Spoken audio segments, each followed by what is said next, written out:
Welcome to Berlin, Germany, and week 4 of the LEC Spring Split. The fight for the title is well underway, and the top teams will be looking to prove themselves in some fierce matchups, starting with Schalke No Fear versus Misfits Gaming. We saw players leaving their respective shuttles on the way to the studio earlier today, looking calm, looking confident. Gotta speak to them. They're all excited. They're all ready. They're raring to go. Now, I'm Daniel Drakos, joined by Indiana, Froskurinn, and Black. Frosco, how you doing? I can't believe they let EU4 take over the analyst desk. I know. We are very lucky, given the amount of vaguely inappropriate content we put out there. Now, before we get into today's topics, I do have one special thing to point out. Froskurinn, can you show the world what the front of your binder says? Frosk's super secret analysis. I'm sorry. I had no idea you were going to do this. I don't know why you wrote that. I wrote it because it brings me joy every time I see it. So I thought I would share it with you, audience. They keep stealing my notebook. I found Vedius' notes in here, Laurel's notes in here. I think Shock's wrote in here at one point, so I was like, no, it's mine. We have a very like communal notebook sense here, in the sense that we all forget notebooks and just grab whatever's in front of us as we run to the desk. But enough about that. Now, after 6 games, we do have 4 teams separating themselves from the rest of the pack. That is G2 Esports, Schalke, Vitality, Misfits. 4 exciting teams, certainly, but G2 currently undefeated at the top. Now, as these top teams progress with some tough matchups this week, we did want to take a closer look at what makes them stand out from the rest, starting with G2 in first place. Now, Frost, there's a lot of ways you could describe this team. I would describe them as terrifying, personally, but I'm curious where you see them right now. The Uber team. Now, the crazy thing about G2 is normally when you see kind of a super team assembled, you have like one star player that can just like clutch out a moment and carry any sort of game. G2 are terrifying because they have 5 of those. Any single one of these guys can step up and say, no, on brand power and superstar status alone, I'm going to be the hard carry, and they haven't even had to prove that yet. And we've seen that they're mechanical monsters, right? Even these games where they fall behind, their team fighting and their individual skill is so good, it just feels like there's never really hope for who they're going up against. And that's before we even talk about the other aspect of playing against G2, which is drafting against G2, which is it even possible to win a draft against G2 right now? No, because you have no idea where things are going to go. Now, typically what they do is they like prioritize Cap's pick, and then they grab their bot lane, and then they flex their jungle top lane. But the fact is that they can flex champions in every single role. We've got Quadraflex with Sylas now possibly on the ban bench. G2 should be terrifying with that champion, and so you can't just beat them on the Rift. They beat you before you even get on Summoner's Rift in the draft every single time due to their creativity and their versatility. And the thing I love is you bring up these very specific points, like very often they're prioritizing this Cap's first pick, but you're saying this in hindsight, because if we had looked back on this Karma top draft, we never would have been able to say that, and that just feels like every time there's going to be a new patch and a new change, you have to be so scared of this G2 lineup. Now, the next team is Schalke. This team came out swinging, started so strong. I don't think we expected them to be in this top discussion, at least not right off the bat, but they have been such a solid, such a consistent team. And frankly, I'm kind of bored with all the G2 hype. Like, we know that G2 are great. I'm all aboard the Schalke hype train. I'm just so ready to ride this team all the way to the top. Schalke don't really have any sort of weakness. There's not a single area of their game plan that you can attack them on. They're strong in laning, they're excellent team fighters, their fundamentals of League of Legends and their vision game is super crisp and clean. They're just this beautiful, well-oiled machine that are never weak at any point. And the thing that I really have to hammer home here again is that this is such a young team. This is such a new team when you look at it. Now, I look back last season, you look at a guy like Odawamne, ridiculously inconsistent on Splice. So consistent now for the Schalke lineup. And then the other guy is Abadage in the mid laner. We've had, what, 3 rookie mid laners right now? Humanoid, little inconsistent. Obviously, Nemesis is kind of down in the dumps, but that's the Fnatic story overall right now. But Abadage is just been incredible in every game. And I would love to ride the Abadage hype train, but the name that you said first was Odo, and that's the one that I want to grab quickly. We kind of talked about how terrifying G2 are in draft with their flex picks. Schalke are actually very unique in draft phase because they don't have to put a super high priority on a pick like Urgot. On 9.2 and even more so on 9.3, Urgot's going to rise to kind of cream of the crop of priority picks. Rest in peace, Akali. Just a few exactly. Rip Aurelia, Rip Akali. And because Odo has the pocket cannon counter pick, it means that Schalke have so much more flexibility in the draft around a very powerful pick that the rest of the league doesn't have the same comfort on. And it looks good for them overall. Now, the next team, of course, is Vitality. This is a team that has, once again, continued to evolve, has gotten past, I think, a lot of the preconceived notions of them just being win lane, win game style team, and they are showing us a pretty exciting evolution. They're basically the LPL LEC team. You take like LCK drafts, you take LPL aggression, you smack it together, and you get the LEC Vitality. Now, we are seeing an evolution of Vitality. This isn't the same kind of firecracker team where, you know, either it backfires on you or it blows up the enemy team. They're a bit more patient and controlled here, and that's what I like. I want to see what the potential ceiling of Vitality is. And when you talk about that fusion of styles, like the first team name that pops into my head is the Flash Wolves, because for the longest time, that's what we talked about, is this team that kind of fused two regional styles together that eventually became known as the Korean Killers. And honestly, it's just really exciting for me, looking forward to see how Vitality are going to perform, how they continue to merge those styles. But the thing that I like is you say, oh, they're not the firecracker team, it doesn't blow back on them, but they've still retained the positive side of that, which is the fearlessness that came with this Vitality lineup. And it's the unexpectedness. We talk about clutch with G2. Vitality have that in spades as well. And they don't have necessarily the same brand power, the perks, the caps. They've got, you know, Jizuke's a big brown, but Attila's still not really getting the respect that he deserves. But it's the fact that when push comes to shove, Vitality can still find that sixth gear, those clutch moments, and make the impossible happen. Yeah, I mean, we saw it versus Rogue, right? When their backs were against the wall. I mean, admittedly against Rogue, right? There is criticism to be thrown at them for that game, but when push came to shove, they were the kind of team that would make never that say die confident, tight TP play. And I mean, we're going to keep rewatching that moment because it was one of the most crushing defeats in the LEC thus far. But our final team is Misfits. Now, this is a team that is barely in the top 4, admittedly, but had a pretty solid start early on, and it feels like snowballing really has been the name of the game. I love teams that are good at one thing, and they can basically throw everything else away as long as they're the best in the league at that one thing. And for Misfits, it's their early game. Their ability to springboard snowballs through Maxlore and where he targets on the map is exceptional, record-breaking. And it doesn't have to just be through the bottom lane. Hansama will always come to mind, but they've started recently to kind of change it up and putting more resources into Soaz in the top lane. And so now I just want to see the cherry on top for Misfits. Now make it so we can carry through bot lane, we can carry through top lane, give Fevy some love. Start carrying and hard pushing through that mid lane. And of course, this is going to be a big week for Misfits when we look across all of these lineups. A lot of these top teams are going head-to-head in some incredibly explosive matchups. And for an extended preview, let's check in with Quickshot. That's right, Drakos. The top of the table is heating up, and this week I want to focus on 3 matches that I think will help paint a clearer picture of how the teams stack up officially first, second, third, and fourth. Of course, the opening game of today, Misfits are taking on Schalke 04. Now, Misfits with a record of 4-2, Schalke 5-1. Both of these teams led by their superstar AD carries. Of course, you can see Upset picking up a quadra kill in the clip behind me, and it'll be followed by Hunt Summer playing Lucian. It's interesting to look at Misfits and ask the question, can they take down the super hot Schalke? Schalke was a surprise to many of us, and they have proven time and time again that they are a contender. Many people are putting them in the top 2, and they can prove it by taking down Misfits today.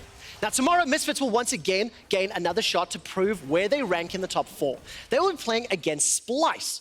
Splice is the only team outside of the top 4 that can prove they belong there. Splice are sitting with a record of 3-3. They're currently 5th in the LEC standings. And I believe when you look at this matchup, Maxlore and Xerxes are going to be 2 of the pivotal players. These are 2 junglers that are returning to form from their 2018 season performances. And once again, we'll see, can Splice play with the big boys? Or will Misfits surprise us all and go 2-0?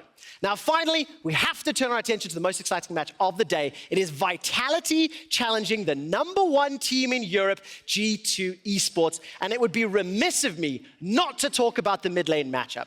Jizuke versus Caps. Not only do Vitality want to try and take down the undefeated G2, but can you find a more exciting mid lane matchup? The 2 best performing mid laners in the league. And I bet you any money that Jizuke wants to clap Caps.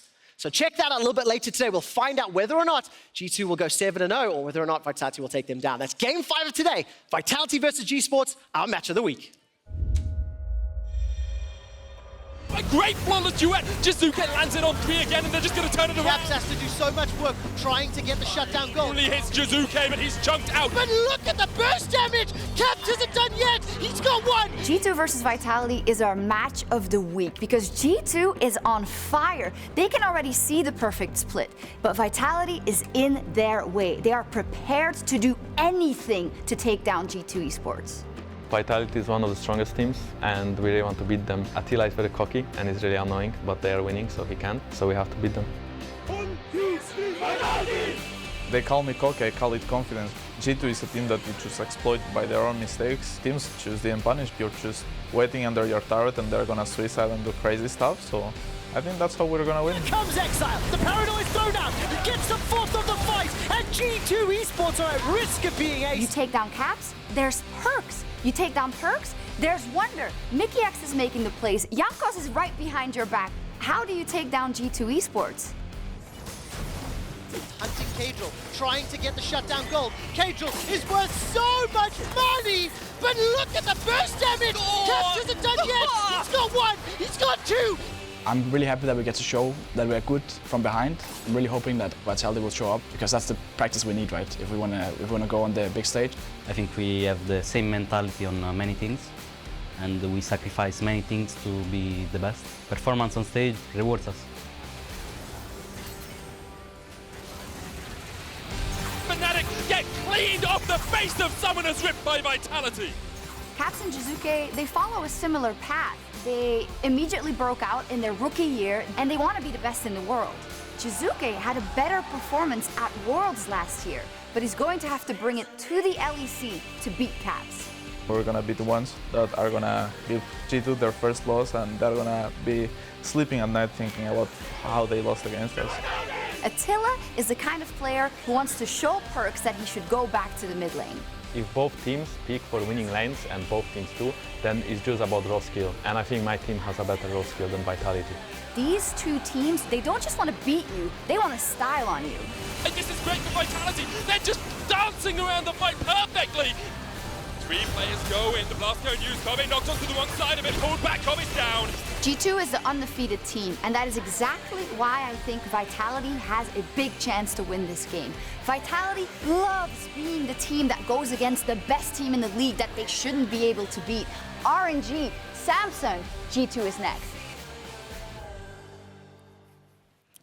Gets me going every time I see it. Trevor already said it, but Caps versus Jizuke, such an incredibly hype matchup. Two best mid laners in the league. Jizuke at one point might have been number 3, but Perks is in the bottom lane now, Froskurinn. And the good news for us, for everyone at home, is that you can watch from Perks' perspective, Caps' perspective. New mid laner, old mid laner, bear with me. Caps' perspective, twitch.tv/riotgames2 is the place for that game 5, and it's going to be an insane matchup. The reality is that this may be a possible preview of our LEC Spring Finals, as well as one of the most hype and top-of-the-table League of Legends that we'll see so far. It is absolutely going to be incredible, but for now, I'd like to look at the other part of the league. Of course, we looked at the top 4. Let's take a look at some of the other teams. We're going to play a little game called Stuck or Rising. Now, we picked out 3 teams, SK, Excel Esports, and Fnatic. And based on their performances so far, we're going to discuss if these teams are stuck, if they've kind of hit a wall or a ceiling and they can't get any better, or if they're going to be rising up and showing us a little bit more. And I want to start with SK.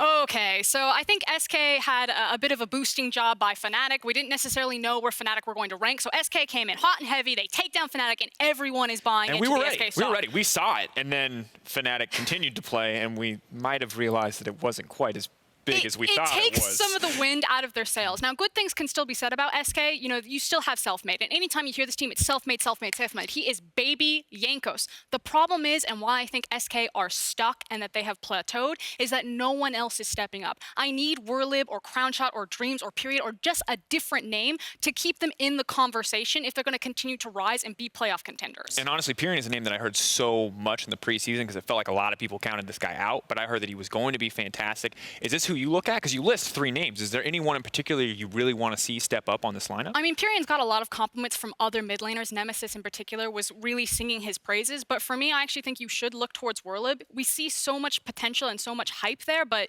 unfortunately, if he's still on tank duty, if he doesn't grab one of these carries like the Jaces, the Urgots, and the Kennons, again, they're just going to run out of steam.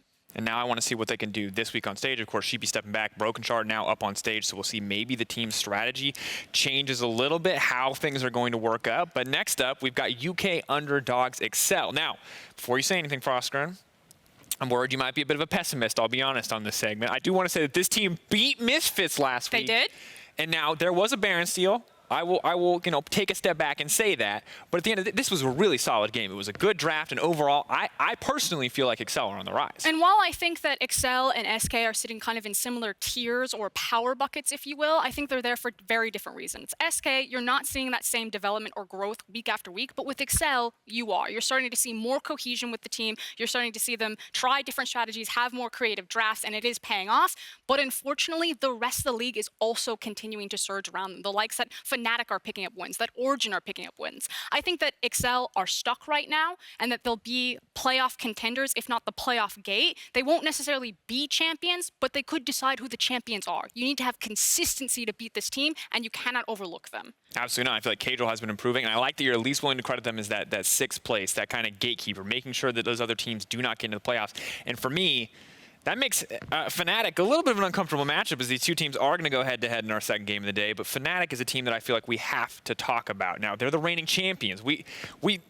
You want to sing their praises. You want to come off that Worlds performance and say that this team is going to be the best. But after so many weeks of failure, it's a tough sell. Now, you at home, you guys have been tearing up the Twitter votes. Now we want to see what you can do in the YouTube and Twitch chat, respectively. You're going to type stuck or rising. I want to see what you have to say. Are Fnatic stuck or are Fnatic rising up? And as we get your votes tallied, as you guys start to spam in the chat, Froskurinn, how are you feeling? Is this Fnatic lineup stuck? Are we ever going to come back to the glory days of second place at Worlds Fnatic? I mean, it's about the context. Frankly, because Fnatic are bottom of the barrel, the only way to go is up. And I do have faith that Fnatic will climb up the standings, so technically they should rise. The question is how far? Is this going to be a top 3 Fnatic? Not at the rate that they're going, but I think eventually people need to default to trust. You know, this is an organization that has gone through, what, 5 different rosters, has 6 or 7 different championships. So ultimately they have a recipe for success, and it's just about figuring out how many cogs that they need to change out before they can start printing out championships again. And I see it. I know, and I want to talk about this, audience, because this is an interesting trend. Wait. To be fair, it is much easier to spell stuck than it is to spell rising, so maybe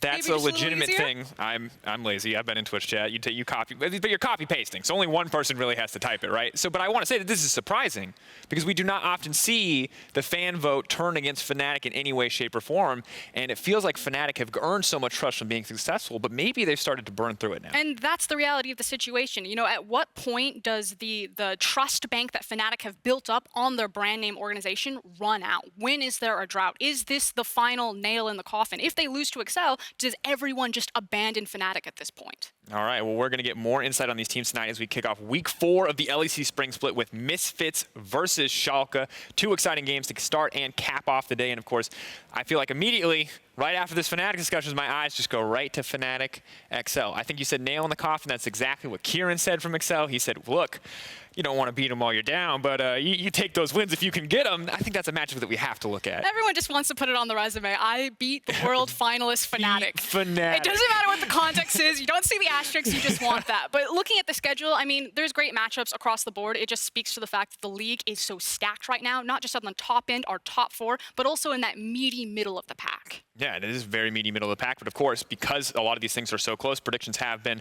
a bit up in the air. I will say some of us have done better than others. Just brag, just do it. Well, the race for Superior Analyst is heating up. There's only, it's only a 4-point difference, but me and my close friends Twitter have teamed up to take down these so-called analysts. You'll notice that that's me and that's Twitter, bottom and top, protecting the sacredness of Superior Analysts with 22 points apiece. And you'll notice our friend StatsBot, the Merciless, quickly catching up on you. Froskurinn, are you nervous? I'm not worried about StatsBot, but today is my day to take down Twitter. I got it, I got Vitality over G2, and I have Schalke over Misfits. I have never seen such a close bet in Misfits over Schalke. I think Misfits scraped in at the very end of our fan vote. And the other one was interesting, too, is that Fnatic won the fan vote by, it was a 6% difference. 47% for Excel, 53% for Fnatic. So once again, we look at those votes. Usually Fnatic just win every single time. Surprising, once again, to see people turn against them, that the fandom is not carrying through over the poor results. But interestingly, Vedius was supposed to be here to call us both fools. He is sick today, so I will say why. We are both predicting Vitality. Now, we both because we think that Vitality can beat G2, but if you saw Euphoria, also because there is a bet on the line. There are some stakes on this game. So for whatever reason you aren't excited about G2 Vitality, one, you're crazy, but two, we have some extra stuff that may get you excited. Now, in the event that Vitality win, our good friends Norskeren and Upset will be taking Pi to the face. But on the off chance that underdogs G2 come out and take the victory, really underdogs for sure, we will get hit with Pi in the face. You'll all be able to watch it at home. High risk, high reward, folks. You got to understand, we're putting ourselves out here for the entertainment of the people. I made a promise to Jacob, to Yamato, that I would never doubt Vitality again. They are the LPL team of the LEC, so I have to stand behind my boys. And jokes on them, I just really want some pie. So. Okay, well, there you go. We'll find out if you get your sweet treat, like I guess, apple. after Game 5. Apple pie. All right. Well, looking, of course, at the meta, a lot of things are going to shake up in 9-3. We're not there yet, but Sylas the Unshackled is joining the LEC this week, and it's already looking like he will be high priority in professional play. He's shown up in CBLOL, LJL, and Superliga Orange as well. That is the Spanish league, if you're not too familiar with your regional names. Now, if you want a basic overview of what this champion is going to do, you can check out the champion spotlight, but for today, I'd like to take a look at what we can expect from this guy in professional play. Now, his biggest strength, this may not surprise you, is his completely loaded kit. This man has healing, wave clear, CC, a dash, and a shield attached to a stun. That's one ability. That's the E. And all of that is before you take into account this unique, game-changing, ult-stealing ability that is his own ultimate. The potential to take away from enemy champions is truly powerful. But the important part of this kit that I think we should focus in on is this CC, because CC is always going to push a champion up in pro play. It gives him both setup for junglers if he's laning, and it also gives his laner setup if he is the jungler. Reliable CC is a consistent staple of good champions, and Sylas is really no exception here. Arguably, though, the most important strength of Sylas is his nature as a flex pick. He's so incredibly strong right now that he's getting played across a wide variety of roles. Zanzara played him in Superliga Orange as a jungler. Solo Q Caps is playing him mid. Kasing has been playing him support. We've even seen a ton of different top laners try him up there on the top side of the map. So at this point, Sylas is being played in 4 out of 5 positions, which just makes him incredibly valuable in any draft. We talk so consistently about the importance of flex picks, and Sylas is definitely an incredible flex picks. Now, weaknesses are the opposite side of the coin. Now, this one is a little bit tough. Of course, he's going to have the same weakness that every champion has, which is that you can just ban him, which, to be frank, is what I expect most teams to do. But if you do decide to go toe-to-toe with him, he still has a few things wrong. There are still a few moments that you can exploit this champion. At the end of the day, he's still a melee range mage, which means that there are some clear windows to punish. If he blows his cooldown in any kind of sloppy fashion, you can just get on top of him and you can kill him. They are not the largest windows, but when they are open, you jump in there, you kill the Sylas, and he's not nearly as terrifying as he once was. Now, the last piece of the Sylas puzzle is his ultimate hijack. This ability is absolutely nuts, as not only does it steal ultimates away, but it turns AD ratios into AP ratios. So just to make sure that Sylas can always dish out a ton of damage. The ones we're highlighting here are Galio, Pyke, as well as the Scion. Those are some of my personal favorites, but from talking to pros, things like Karthus are terrible to play against. If he steals a Lucian ult, if he steals a Lissandra ult, a Sejuani, the list goes on and on.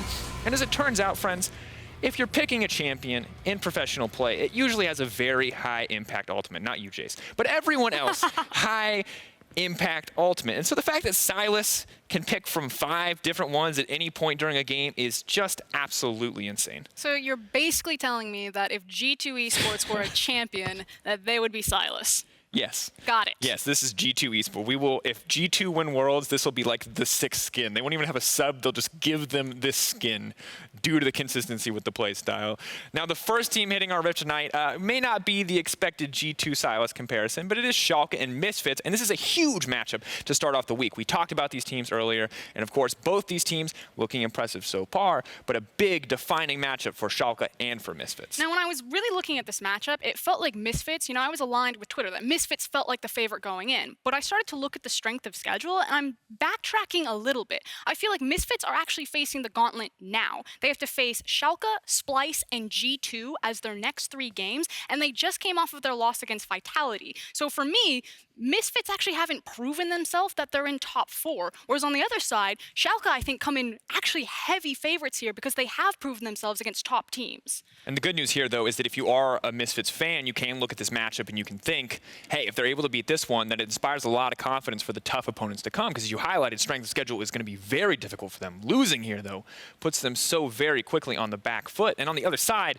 we have got the stampeding Schalke lineup, who are looking to continue that 4-game winning streak. Now, they already took down Vitality. They want to take another big fish out of the water here today, and it feels like they're all eyes set on that matchup versus G2 in Week 6, but I don't think they can count Misfits out. And it's just about how you can survive the early game against Misfits. Against Schalke, you're then looking at guys like Ignar and Memento. Because you know that Misfits are going to come sprinting out of the gate and just try to sucker punch you in the first 15 minutes, we're really relying on Schalke's duo system between their support and their jungler to absorb a lot of that pressure. All right, well, to get more insight on Schalke, let's head over to Medic and their coach. Thank you very much, Drakos. I am joined by Dylan Falco, head coach of Schalke 04. Now, we see Schalke come off to a 5-1 start at the beginning of this split. Did you expect to be doing this well? As soon as we started practicing as a team and I saw the roster, what it was put together, I think I knew the ceiling on this team would be extremely high, and be able to kind of contest for the top positions in the league. It wasn't until we actually started working out our mid-game and how we're playing together and I saw the synergy that I really knew. But yeah, actually, I'm not too surprised. Not too surprised. Yeah. Of course, Schalke made a podium in summer last year. Is it too early to be looking at podium positions, maybe even first place at the end of the split? I think I would be confident in saying that at this point in time, we are definitely one of the top teams, and looking at a podium position would be realistic if we were to play right now. But I do think there's so much room for other teams with really talented rosters to improve over the course of the split that I don't want to look too far ahead right now. Yeah. And also, you can't be too confident this early on in the split. You never know what's going to happen come playoffs. We've seen you're going to play up against Misfits today. They've kind of been on a little bit of a slump in the last couple of weeks. What is your game plan coming into the matchup today? Okay, so I think obviously Misfits have a really talented roster. They are heralded as having so much talent in every single position. Although do I think that they've only really truly won games where they've had huge out of control leads in the first few minutes of the game. So we put a lot of focus into our first few minutes just to make sure the game will be stable. And I think if that is fine, from seeing what they've shown so far, we just kind of outclass them as a 5-man unit later in the game. Well, good luck in the game today against Misfits. That's it from us here. Over to you, Drakos. All right, not confident enough to 100% lock down that top 3 spot, that podium spot, but confident enough to come out and say, hey, we survived the first few minutes and this is no problem. We just outclassed them as a team. That's what I like to hear from a team's coach. Of course, we got to talk about how both teams are going to approach this. We heard a little bit of insight from Dylan himself, but let's talk a little bit about what Misfits is looking to do. Are you all in on what Dylan Falco has to read for the Misfits strategy of just going in on the early game? Yeah, that's 100% what they do, but they can pick where they hit you in the early game. More often than not, it is through the Han Sama and the Gorilla lane. This is specifically looking at Maxlor as that big trigger point to pull it, but he's recently started throwing resources towards the top side. And again, I think that cherry on top for Misfits is now how they can get Febiven into this, springboard 15-minute sprint that Misfits just come out and sucker punch teams with. Absolutely, and what we see here is the playing around bottom strategy. Now, admittedly, this is the most successful one, but also the one that you know that Dylan Falco and Schalke are going to be ready for. So Misfits find themselves in a tough spot. Do they do what you said they do, where they try to outclass in this one area where they believe themselves better, or are they going to mix it up today? We will find out. But on the opposite side, Schalke and their synergy, a lot of that feels like it comes down to playmakers in Ignar and Memento. These two as a duo have been just so incredible in the early game. And I just want to echo what Dylan is saying, in that if they can survive that first 15 minutes, which again, you're looking for Ignar and Memento to do to absorb a lot of that pressure. Early game, it's all about these two for Schalke. Schalke are so good into this 20 to 25 minute pocket. You look at all of their gold graphs, they shoot off. And it's because what they do is they paper cut you in the lane phase, slowly bleed you out with small advantages, and then they team fight you. And they are the best team fighting team in the LEC, and it's across the board. It's not just Upset, it's not just Abadage, it's not just Odo, it's the whole goddamn package. And really, when you look at this replay, this is one of those games where they were slowly bleeding out the opposition, and they find one of these opportunities to find a good team fight easily transitions into that victory.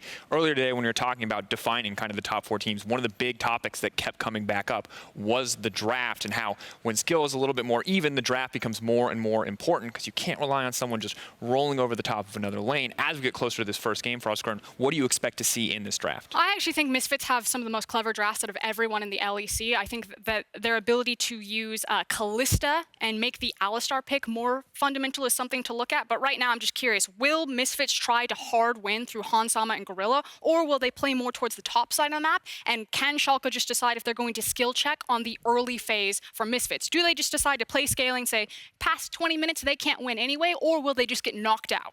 Either way, I'm ready. I love clash of styles. I love clashes of top teams, and it looks like we have both here. It's time to kick off week 4 with a matchup that can turn the tides here in the LEC. It is Schalke versus Misfits.